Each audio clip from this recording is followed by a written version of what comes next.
함께 받으실 하나님의 말씀은 마태복음 4장 17절부터 25절까지입니다.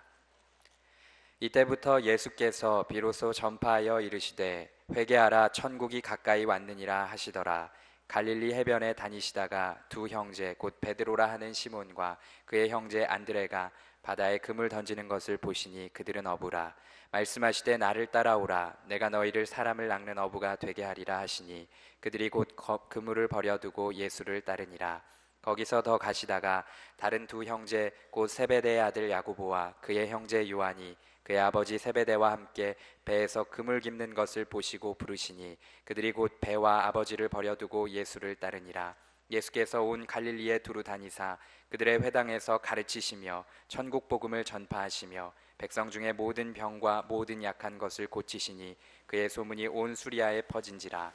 사람들이 모든 앓는 자 곧 각종 병에 걸려서 고통당하는 자 귀신 들린 자 간질하는 자 중풍병자들을 데려오니 그들을 고치시더라.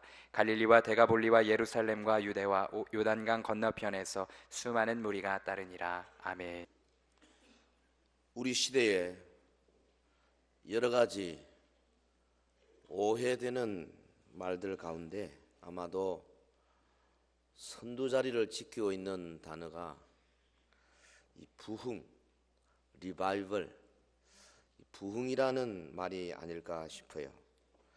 성경의 수많은 단어 중에 부흥이라는 단어만큼 또 매력적인 것이 어디 있겠으며 이 부흥이라는 소식만큼 우리의 심장을 뛰게 하는 것이 또 어디 있겠습니까? 그런데 안타깝게도 이 우리의 시대가 성경이 말하는 진정한 부흥의 의미를 세속적이고 물량적인 것들로 이미 바꾸어 버렸습니다. 번영의 신학과 세속주의의 영향을 받는 정도가 아니고 사실은 이미 한국 교회가 함몰되어 있다 그렇게 표현해도 지나친 표현이 아닐 거라고 생각합니다. 아예 뿌리부터 세속적이고 번영 중심적인 것이 현실입니다. 예를 들면 신학교를 들어가려고 하는 아직 신학생이 되기도 전부터 꿈을 꿉니다. 앞으로 큰 교회를 이루고 크게 사역하고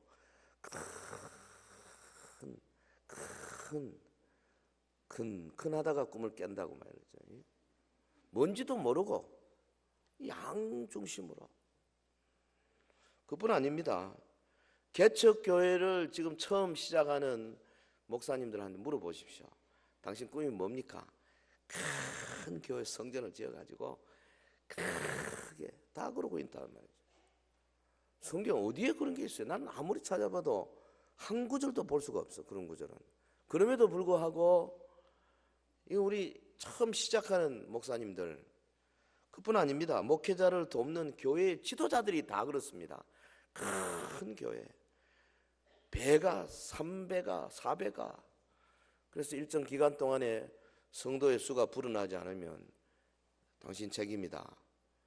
그래서 사표 내서 모든 이 교회를 보는 눈이 목회자도 뿐 아니라 일반 교회 지도자들인 장로님, 집사님, 권사님들이 거의 유사한 생각들을 가지고 있습니다.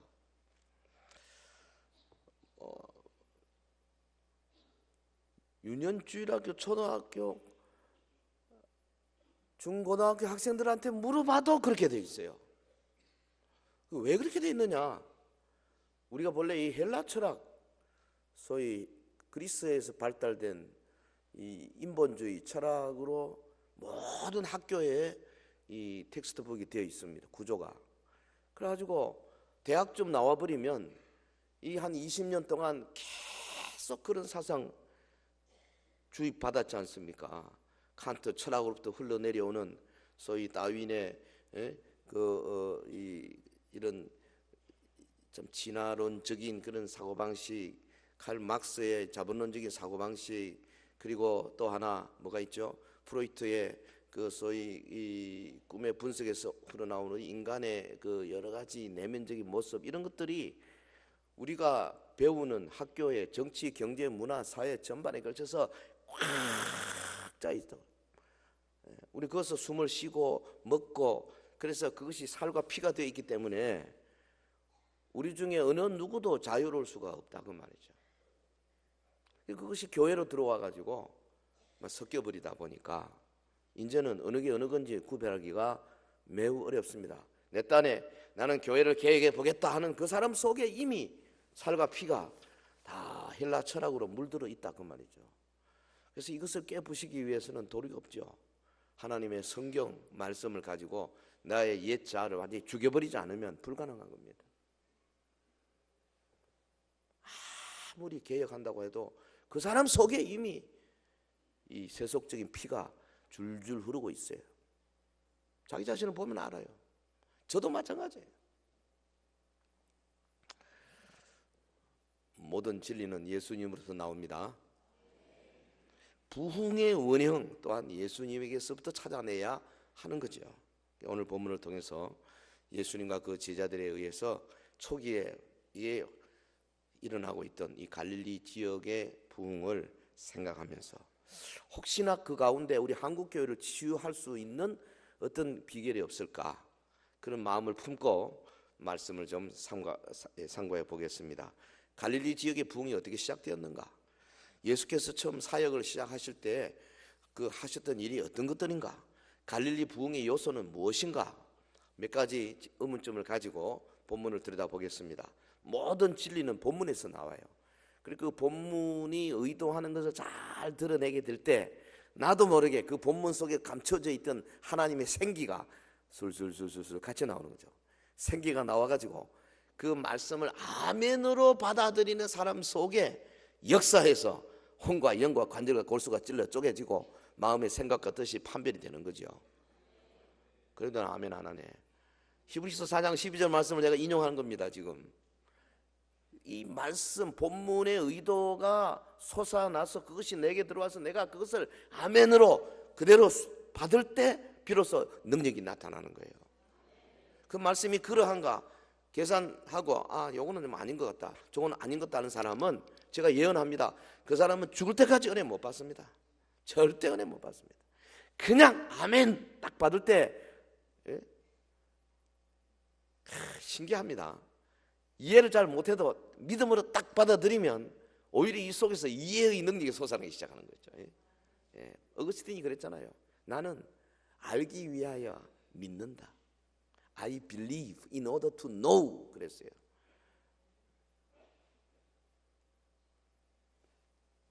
근데 우리 지금 헬라 철학에 자란 사람들 어떻게 하냐면 나는 믿기 위하여 알아야 되겠다. I know in order to believe 그렇게 말해요. 어느 게 맞습니까? 여러분들 생각할 때는 후자가 맞죠. 믿기 위해서는 알아야 되겠죠. 그러나 우리의 사람 어거스틴은 알기 위해서 나는 일단 믿고 그 믿음을 통해서 들어가서 알겠다. 여러분 예수님의 부활은 믿어야 아는 겁니다. 예수님의 재림은 믿어야 아는 겁니다. 예수님의 천지 창조는 믿어야 아는 겁니다. 홍해를 가는 것은 믿어야 아는 것입니다. 마라의 쓴물이 단물이 된 건 믿어야 아는 겁니다. 초대 예루살렘 교회 그 놀라운 역사 우리가 믿어야 안다 그 말이에요. 알고 나서 못 믿습니다. 알 수도 없어요. 자, 갈릴리 부흥의 요소 첫 번째는 베드로, 안드레, 야고보, 요한을 본문에 보면 제자로 부르시는 사건이 있습니다. 이 부르심부터 시작하는 거예요. 예수님의 부르심부터. 본문 18절 갈릴리 해변에 다니시다가 두 형제 곧 베드로라 하는 시몬과 그의 형제 안드레가 바다에 금을 던지는 것을 보시니 그들은 어부라. 베드로와 안드레를 보시고 그들이 금을 던지는 것을 보시고 부르시지 않습니까? 21절에 거기서 더 가시다가 다른 두 형제 곧 세베대의 아들 야고보와 그 형제 요한이 그의 아버지 세베대와 함께 배에서 금을 깁는 것을 보시고 부르시니. 갈릴리 지역의 부흥은 무엇보다도 예수님께서 제자들을 부르신 사건으로부터 시작된다는 겁니다. 예수님은 하나님 나라 전파 사역을 본격적으로 시작 앞서서 먼저 제자들을 부르셨어요.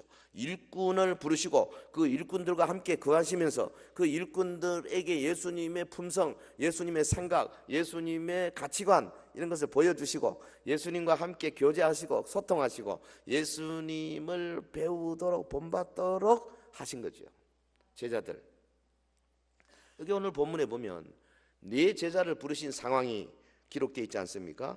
예수님은 그게 18절 갈릴리 해변에 다니시다가 베드로 안드레 야고보 요한을 보셨다 그랬어요.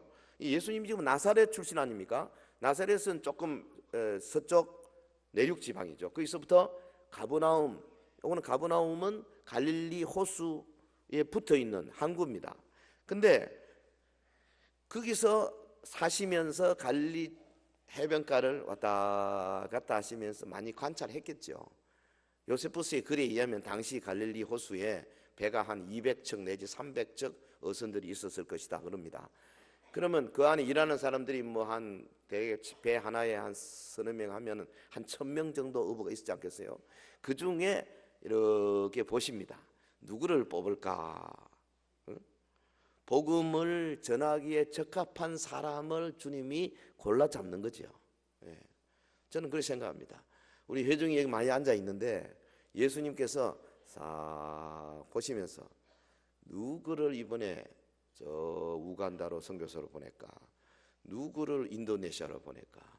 혹은 누구를 저 낙도에 가서 복음 전하게 할까?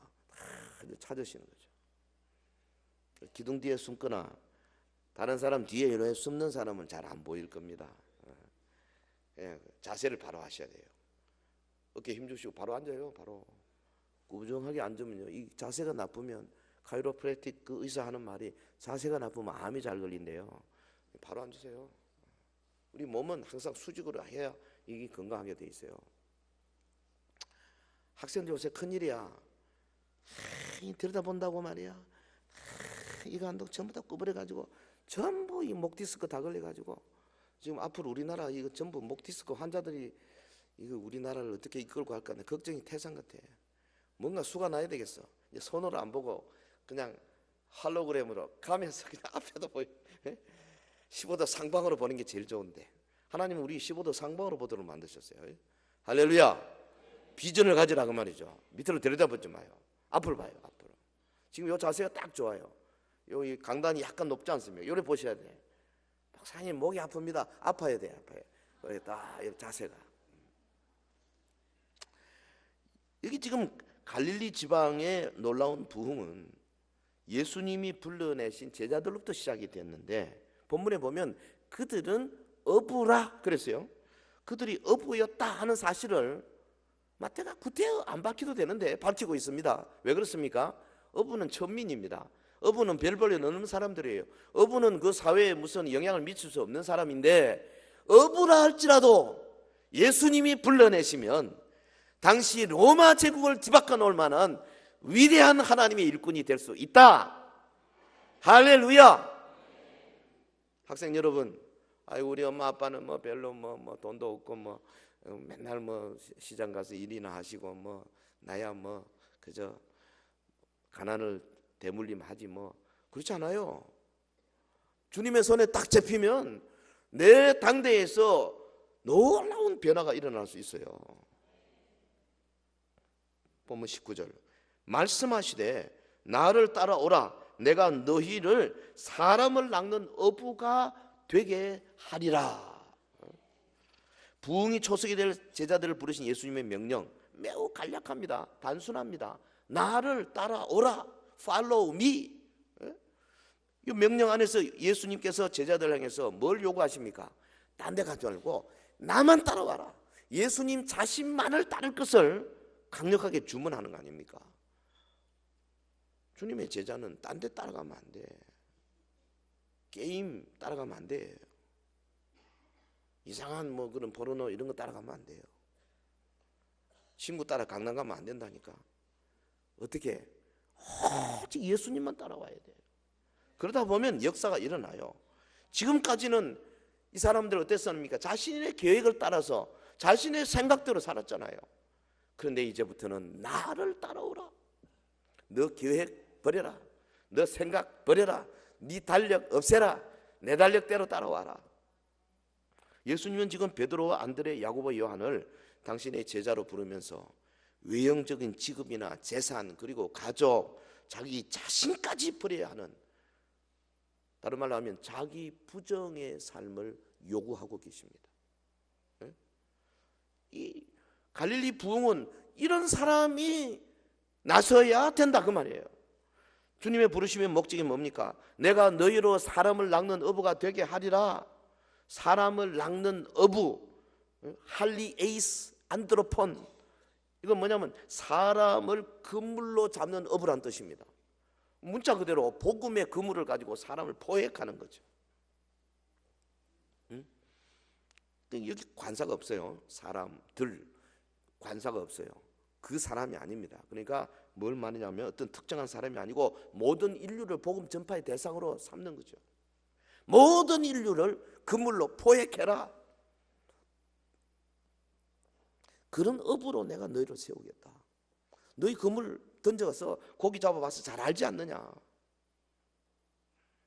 여러분, 갈릴리 지역에 놀라운 부흥이 있기 전에 먼저 이런 제자들을 부르신 주님의 깊은 뜻을 우리가 알아야 됩니다. 당시에 보면 제자를 부르는 방법은 이렇게 하지 않았어요. 랍비들이 가만 앉았고 사람들이 와서 문 앞에 엎드려 가지고 저를 제자로 삼아 주십시오 그랬어요. 근데 예수님은 반대로 자기가 직접 다니시면서 찾지 않습니까? 그 얼마나 열정적입니까? 얼마나 열심입니까? 여러분, 우리 교회와 대구의 교계 그리고 한국교회의 부흥은 무엇보다도 주님의 일을 일선에서 감당할 이런 제자들이 필요한 줄로 믿습니다. 다른 사람 볼 거 없어요. 나를 보시면 돼요. 각자 자기 자신을 보시면 돼요. 예수께서 제자들을 어부의 상태에서 복음을 전하는 그런 자로 이끌어내셨던 것처럼 오늘 우리 예수님께서 저와 여러분을 전도자로 불러내고 계십니다. 전도자라는 것은 반드시 나가서 말씀만 전하는 걸 말하는 게 아니잖아요.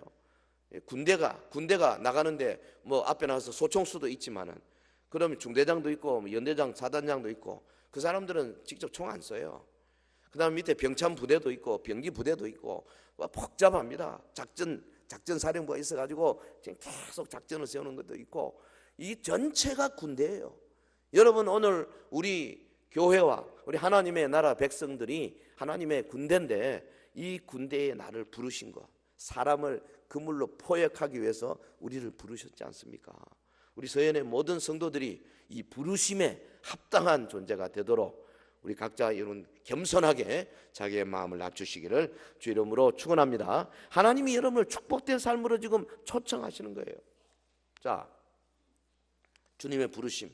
자, 두 번째, 모든 것을 버려두고 이 사람들 즉시 예수님을 따랐어요.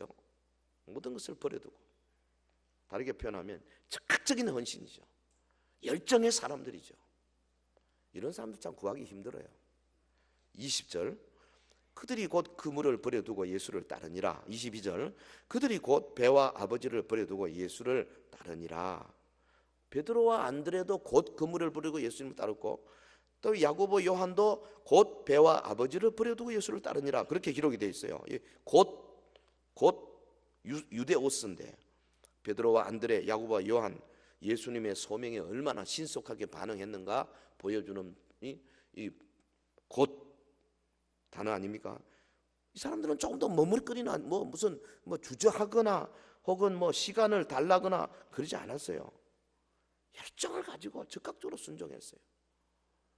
아유, 김 집사님 이번에 이거 하는데 이거 좀 하실 수 없겠습니까? 곧 그물을 버려두고 따르니라. 이 집사님 이번에 우리 액젓 컨퍼런스 하는데 와서 특송함 하실래요? 곧 그물을 버려두고 따르니라.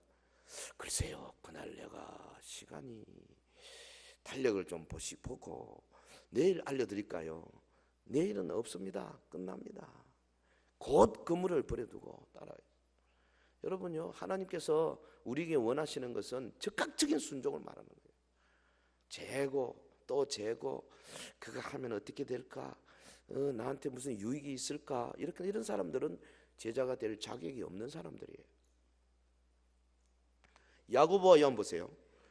그들이 곧 배와 아버지를 버려두고, 지금 베드로와 안드레는 곧 그물을 버려두고 그랬거든요. 베드로와 안드레가 버려둔 그물은 보통 그 일반 투망 그물이 아닙니다.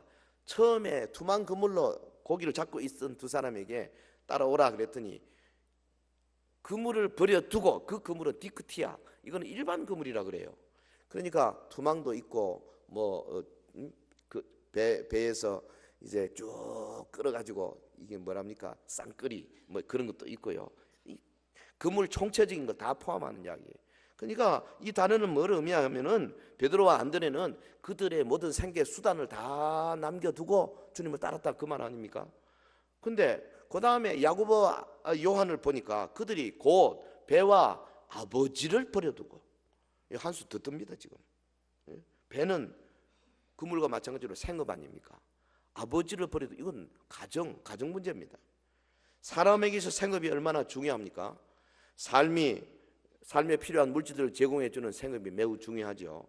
그 가정은 또 얼마나 중요합니까? 우리 육체의 마음과 영혼 안식을 주고 평안을 주고 이 땅에서 행복을 주는 곳이 가정 아닙니까? 근데 이렇게 귀중한 것들을 버리는 이유가 뭐겠어요? 이 사람들이 정신이 나와가지고 술이 취해가지고 무슨 한각 상태에서 부르니까, 이상한 사람이 부르니까 우르르 간 겁니까? 아닙니다. 얼마나 똑똑한데 이 사람들이. 할 말 다 하는 사람인데, 지금 내가 갖고 있는 그물이나 배나 내 삶이나 이런 것들보다 월등하게 귀하고 좋은 것이 있기 때문에 그거를 보고 간 거예요. 할렐루야. 주님이 부르실 때에 사실 어떤 의미에서는 그렇게 만만하게 그 매력적으로 그렇게 부른 것은 아니에요.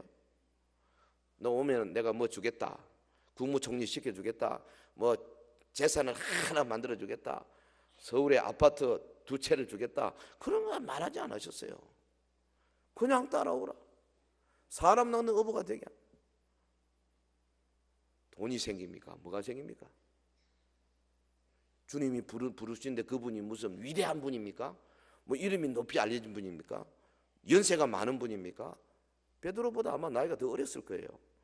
아주 젊은 분이, 나사렛 목수 출신이 듣고 와서 하는데, 아까 조금 전에 들어보니까 설교는 잘 하긴 하던데 사람들의 마음을 움직이는 뭐가 있긴 있던데, 그렇지만은 배와 금을 버려두고 자기 재산 다 남겨두고, 베드로 같으면 아내도 놔두고, 장모가 있었으니까 지금 간다 이 말이죠. 보통 문제가 아니에요. 결단, 헌신. 갈릴리 지역의 부흥은 이런 사람들에 의해서 시작돼요. 여러분요, 주님을 그렇게 따르기 시작한 사람들이 갈릴리 지역 온 지방을 두루 다니면서 예수님이 말씀을 전하실 때 이분들은 뭐 했겠습니까? 멍하니 뒤에 앉아서 그냥 보고만 있었겠어요? 열심히 다니면서 오는 사람들 안내하고 또 가서 막 불러내고, 봐라 놀라운 일이 있다, 막 엄청나지 않겠습니까? 연합해서 일하는 거예요. 성경은 자세하게 말하고 있지 않지만 능히 우리가 미루어 짐작할 수 있는 모습입니다. 제자도가 뭐냐? 믿음과 결단과 헌신, 이걸 제자도라. 주님의 사도들은 처음 부르심을 받을 때부터 제자도의 진수를 보여주었습니다. 여러분, 우리가 이 제자들의 모습을 당연한 것으로 쉽게 여기면 안 됩니다. 그들의 결단은 지극히 모험적인 거였습니다. 매우 어려운 결단이었습니다. 그들을 부르신 예수님이 아무런 약속도 주지 않았습니다. 예수님 자신이 무슨 우리 국회 정아무개처럼 돈이 막 되게 많아가지고 혼자서 막 마음대로 막 정당도 만들 수 있고 막 할 정도의 그런 수준이 있는 것도 아니에요. 무슨 이분이 무슨 우리에게 지위나 약속을 보장한 것도 아니지 않습니까? 예? 만약에 여러분이 지금 갈릴리 해변에 어부로 있었다 합시다. 주님이 와서 아무개야, 김아무개야, 박아무개야, 나를 따라오너라, 내가 사람 어부가 되게 하리라. 그러면은 아무런 약속 보상도 없는데 그냥 무조건 일어나서 따를 수 있겠어요? 평생 내가 해오던 일을 놔두고 전혀 새로운 영역으로 그 주님이 좀 약간 어트랙티브하다고 해서 매혹적이라고 해서 그냥 따라갈 수 있겠느냐고요. 우리는 이 제자들이 가졌던 열정을 과소평가하면 안 됩니다. 우리 한국교회가 1980년대부터 소위 제자 훈련이라고 하는 거대한 열풍이 있었지 않습니까? 교회마다 제자 훈련 프로그램 도입하지 않으면 그건 시대에 뒤떨어진 교회였죠. 그래서 뭐 너도 나도 뭐 제자 훈련 한다고 여러 가지 모습으로 열심히 우리 목사님들 바빴습니다. 세미나는 저도 막 몇 군데 갔다 왔는지 모릅니다. 아이고 이건 똑같은 거 뭐 비슷비슷한 거 약간 이름만 바꿔가지고 하는 거 나중에는 막 머리가 쓰리통이 돼가지고 어느 게 옳은 건지 잘 모를 정도로 그렇게 아주 그때 세미나들이 많았어요.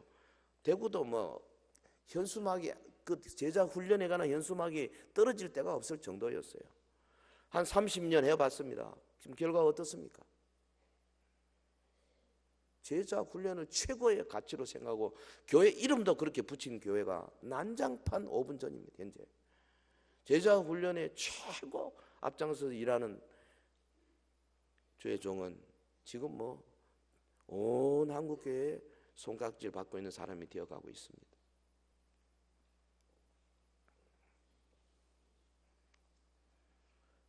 오늘 한국에 있는 교회 가운데 초대교회로 돌아갑시다, 사도행전 교회로 돌아갑시다 했을 때 감히 대놓고 반대할 수 있는 사람은 나는 없지 싶습니다. 없어요. 제가 이번에 인터뷰하러 우리 윤건도 형제랑 이번에도 서울에 가서 저기 앉았구나. 참 잘생겼어요. 웃도 안 하네. 그 이제 뭐 서울에서 모인 회의 가운데 좀 유명한 사람 딱 불러가지고 제가 30초 사도행전 교회 이번에 이렇게 하는데 어떻습니까? 초대교회로 돌아. 초대교회 좋죠. 제가 인터뷰하겠습니다. 아무 내용도 모르면서 초대교회 소리만 들으니까 인터뷰하러 그냥 나서는 아무도 탤런트 정영숙 씨도 절대 막 반대 안 해. 그다음에 뭐 거기 사람이 없어 그렇지요. 100% 왜? 이거 너무 좋은 거니까. 그런데 실제로 초대 사도행전의 교회처럼 네 것 내 것 없이 자신의 것을 이웃과 나누려고 하는 교회, 반찬 나눔 좀 합시다 했을 때 그거를 아멘 하는 교회가 극히 드물다는 사실. 이웃과 나누는데 얼마나 독한지 몰라. 한국 교회가 제자 훈련의 프로그램에 무성하지만은 자신의 모든 것을 버리고 그리스도를 위한 희생의 결단을 내리는 열정적인 선도는 정말 찾아보기 어렵습니다. 여러분 18세기 영국과 미국에서 영적 부흥을 크게 일으키던 조지 휘필드가 그런 말 했잖아요. 영혼 구원을 위해서 열정적으로 기도했는데요. 주님, 제게 영혼들을 붙여 주시옵소서. 그렇지 아니하면 저는 죽겠나이다. 휘필드가요 설교할 때마다 얼마나 목소리가 큰지 마이크도 없이 4km까지 갔답니다. 나 그 기록 읽고 나서 안 믿을 수도 없고 믿을 수도 없고 숲속에서 4km까지 갔댔어. 4km. 근데 하나님이 아마 특별히 성대를 어마어마하게 막 살을 붙여가지고 크게 했던가 봐요. 그래서 그 스펄전 목사님도 막 배가 이렇게 나왔어요. 이 커야 됩니다. 성대가 크게 나가려면 막 이래가지고 그분이 보통 15,000명 앞에서 마이크도 없이 설교했잖아요. 저는 뭐 겨우 여기인데 마이크 없으면 꼼짝을 못하니까. 여러분요, 후안 카를로스 오르티즈 목사님 잘 알지 않습니까? 제자입니까? 쓴 책. 저도 그 책 읽고 많이 울었는데 이 목사님이 한 번은 30명의 부호들과 함께 시카고에서 회의를 갔습니다. 근데 회의 석상에서 어떤 사업가가 한 사람 더 발언을 합니다. 여러분, 저는 전국적인 지사망을 가지고 있는 3개의 회사를 운영하고 있습니다. 새 회사 다 전국적으로 지사가 다 지마다 다 있습니다. 근데 우리는 전체 이사회가 열리면 15분 내에 어떠한 사업에 100만 달러를 투자할 것을 결정합니다. 그리고 아마 10분 내에 저 남아프리카에 지사를 개설할 것을 결정합니다. 그 다음 10분 내에 독일에 있는 지사를 철폐하고 스위스에 새로운 시장을 개척한다는 내용의 안건을 통과시킵니다. 그래서 한 35분 내에 우리는 엄청난 양의 사업을 구상하여 결정합니다. 거기까지 딱 이야기했어요. 그러고 이제 물을 한 모금 딱 마시고 제가 마시겠습니다. 이렇게 덧붙였다고 합니다. 나는 조그만 교회에서 집사 직분을 맡고 있습니다. 근데 우리 교회에서는 화장실 구조를 하나 바꾸는데 지난 6개월이 넘도록 회의를 해야만 했습니다. 그러다가 마침내 의견이 종합이 안 돼서 교회가 둘로 나눠졌습니다. 오르티스 목사님이 이 말을 듣고 막 깜짝 놀라서 가는 데마다 이야기를 한다 그러잖아요.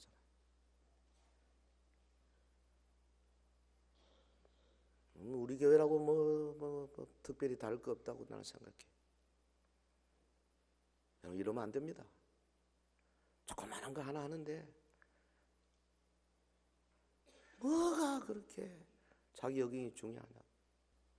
그렇게 허비할 시간이 없다고 말이죠.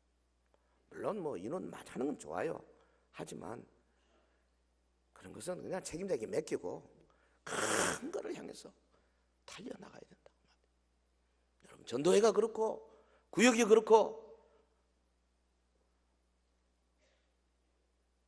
각 사역팀에서 이런 정신으로 하나님의 일을 앞장서서 해야 될 겁니다.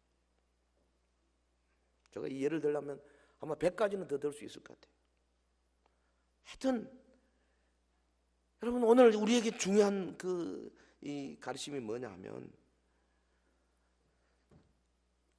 우선순위에 놓고 그것을 향해서 돌진해가는 그런 모습이 우리에게 필요하다.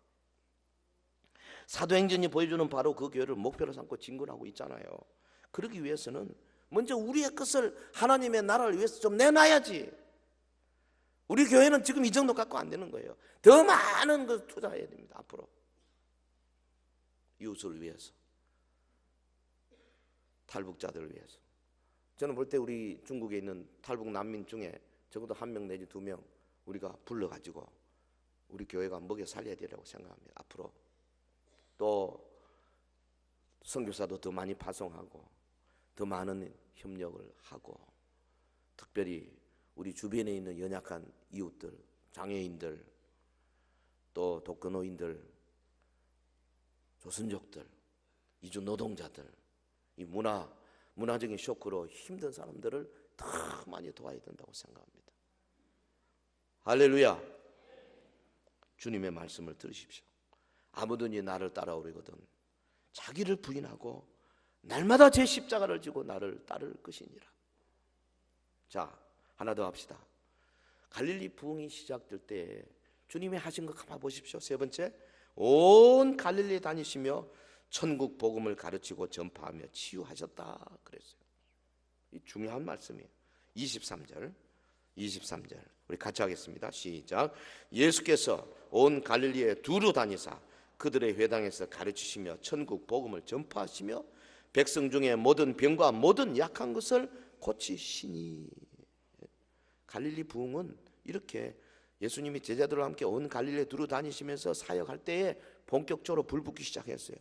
이스라엘의 역사가 요세푸스에 따르면 당시 갈릴리 지역은 200여개의 성읍 촌락이 있었고 인구가 한 300만 명 정도 있었다 그랬어요. 그거 상당히 넓고 큰 지역입니다. 그것을 예수님께서 도보로 계속 두루 다니시면서 동네마다 다니시면서 열정적으로 복음을 전한 겁니다.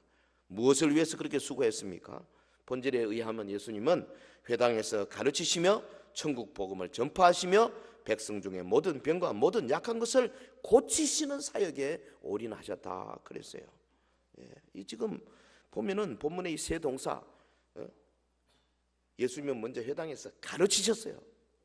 한번 받아볼까요? 가르치셨다. 가르치셨다. 그리고 두 번째, 예수님은 천국 복음을 전파하셨습니다. 합시다. 전파하셨다. 전파하셨다. 그리고 예수님은 모든 병과 모든 약한 것을 고치셨어요. 고치셨다. 고치셨다. 가르치셨다. 전파하셨다. 고치셨다. teaching, 따라합시다. teaching, preaching, healing. 가르치고 전파하고 고치시는 이 세 가지 사역이 사실은 예수님의 사역이고, 예수님이 승천하신 다음에 예루살렘 교회가 이어받은 사도들의 사역이고, 그것이 오늘 우리 교회의 사역이에요. 가르치고 전파하고 그리고 고치시는 이 사역. 근데 이 가르침과 전파가 비슷하면서도 약간 다른 건 뭐냐 하면, 전파는 다른 말로 하면 선포합니다. 퀘리소, 선포하다. 선포는 예수님은 하나님의 아들이다, 이 선포입니다. 주님은 육신을 입고 이 땅에 오셨다, 선포입니다. 하나님이 태초에 천지를 창조하셨다, 선포입니다. 인간이 범죄하여 하나님께서 에덴 동산을 화영금으로 지키셨다, 선포입니다. 그러나 하나님께서 언약을 맺으시고 인간을 구원하실 계획을 세우셨다, 선포입니다. 선포가 많아요. 그리고 하나님의 아들이 오셨다, 그가 십자가에 죽으셨다, 묻히셨다, 부활하셨다, 다 선포입니다. 믿는 자는 다 구원을 받는다, 선포입니다. 장차 우리 주님이 재림하신다, 그가 오셔서 마지막 나팔에 우리 모든 예수 안에 자들이 다 살아 일어난다, 선포입니다. 우리 다 공중에서 주를 만난다, 선포입니다. 주와 함께 영원한 하늘나라에서 영생복락을 누린다, 선포입니다. 할렐루야. 선포가 필요하죠. 가르친다. 디다스코는 뭐냐면 선포과 동시에 디다스코는 예수님이 부활하셨다, 그럼 부활에 대해서 더 설명이 필요하죠. 부활이 뭔가, 무슨 뜻이냐, 당시 사람들은 부활을 어떻게 봤느냐, 부활한 예수님의 부활의 앞과 뒤에 증거가 어떤 것들이 있느냐, 이런 걸 하면서도 사실은 이 가르치는 마지막 목표는 선포입니다. 선포. 그래서 설교는 선포예요. 근데 설교 안에는 선포와 동시에 가르치는 사역이 같이 들어갔죠. 가르친다고 해서 무슨 뭐 칠판에 대놓고 사람들 따로 소그룹으로 해가지고 그걸 가르친다, 여기 그 말이 아니에요. 예수님이 설교 안에다가 가르침의 요소와 선포의 요소를 같이 한 거죠. 그리고 병을 고치셨다. 우리 교회가 해야 할 일이 바로 이겁니다. 근데 그것도 어떻게 해요? 두루 다니시면서. 참, 여러분, 우리가 이거 아셔야 됩니다. 우리 몸에 육의 몸이 있고 영의 몸이 있어요. 이게 육의 몸은 이성적으로 논리적으로 해야 이게 성장합니다. 그러나 영의 몸은 이성적 논리적이 아닙니다. 영의 몸은 하나님의 말씀을 주입시킵니다. 믿음으로 받으면 됩니다. 할렐루야. 고린도전서 15장 44절에 육의 몸으로 심고 신령한 몸으로 다시 살아나나니 육의 몸이 있은즉 또 영의 몸도 있느니라. 육의 몸은 이해하기를 좋아합니다. 우리의 이성은 과학적이고 논리적인 체계를 좋아하고 그것에 의하여 설득되기를 원합니다. 나를 좀 설득시켜달라, 천국이 있는 걸 나를 좀 설득시켜달라, 이렇게 육의 몸은 그렇게 말합니다. 그러나 우리 속에는 영의 몸은 하나님의 말씀으로 명령하고 그 말씀을 선포할 때 살아 일어나는 겁니다. 할렐루야. 나사로가 무덤에 죽어 있습니다. 어떻게 설득을 해요? 나사로야, 부활이라는 건 이런 것이다. 너 내가 이야기하면 네가 부활하기 위해서 몸을 꿈틀거려 볼래? 아무리 설득해도요, 육의 몸은 살아 일어나지 못해요. 그러나 하나님의 말씀 선포, 무덤 앞에서 예수님께서 나사로야 나오너라. 할렐루야. 나자로스 come forth. 어떤 신학자가 그렇게 이야기했어요. 만약에 예수님이 거기서 나사로야라고 안 부르고 그냥 나오너라 했으면 큰일 날 뻔했다. 왜? 그 근처에 있던 무덤에서 몽땅 다 나왔어요. 그래서 예수님이 나사로야, 다른 무덤은 가만히 있으라 이겁니다. 결정했다는 거죠. 맞는 이야기예요. 영의 몸은 하나님의 말씀 선포, 하나님의 생기가 싹 들어가서 살아 일어나는 거예요. 할렐루야. 내 이성과 내 논리를 자극하고 그것을 돌려가지고 이해해서 살아나는 게 아니다, 그 말이에요. 여러분, 오늘 예배 때 오신 여러분들, 여러분의 이성이 필요하고 논리가 필요하죠. 그러나 보다 더 필요한 것이 뭐냐? 믿음입니다. 믿음으로 받아야 합니다. 주여, 내 영혼은 살아 일어나야 되겠습니다. 부흥되어야 되겠습니다. 깨어져야 되겠습니다. 말씀이 오면 나는 일어나겠습니다. 기다리고 있으십시오. 그래서 하나님 말씀이 떨어질 때에 아멘 받는 순간에 내 영혼이 살아 일어나는 거예요. 갈릴리 부흥의 불길은 후일 예루살렘 교회로 이어졌고, 그래서 이 교회는 사도의 가르침과 말씀 선포로 굳건히 서게 되지 않습니까? 사도들이 행한 것은 예수님의 명령대로 예수님이 분부한 모든 것을 가르치고 예수님으로 시작된 하나님의 나라를 선포하는 것이었어요. 사도행전 2장 42절, 그들이 사도의 가르침을 받아 서로 교제하고 떡을 떼며 기도하기를 저는 힘씁니다. 사도의 가르침을, 사도가 말씀을 전하는 것, 그것이 제일 먼저였단 말이죠. 그 결과 성도들 간의 교제가 풍성해지고 기사와 표적이 계속되고 일반 세상에서는 불가능한 유무상통의 역사가 막 일어나기 시작하고, 그 많은 사람들이 막, 야, 저 모임이 어떤 모임이야? 우리도 한번 가봐야 되겠다. 그렇게 해서 많은 영혼들이 구원받게 되지 않습니까? 성도 여러분, 이 시대는 정말 부흥의 기운이 메말라버린 7년 흉년의 때와 같다고 저는 생각합니다. 지난 세기에 한국교회에 부어주시는 성령의 기름 부으심이 흔적도 없이 사라져버렸다고 생각해요.